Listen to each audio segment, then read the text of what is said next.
Біз айнаға қарағанда өзімізді қандай ғып көрсек, жаратқан иемізді де сондай сипатта елестетеміз. Егер Алланың есімін естігенде бойыңды үрей, қорқыныш билеп, ұят қысса, демек, үрей мен қорқынышта немесе ұятта хам күнәлі жандай ғұмыр кешіп жүргенің.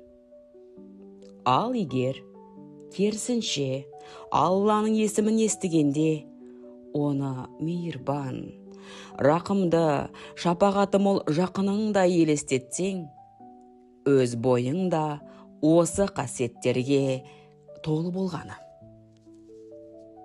Айнаға қара, жаным, кімді көрдің?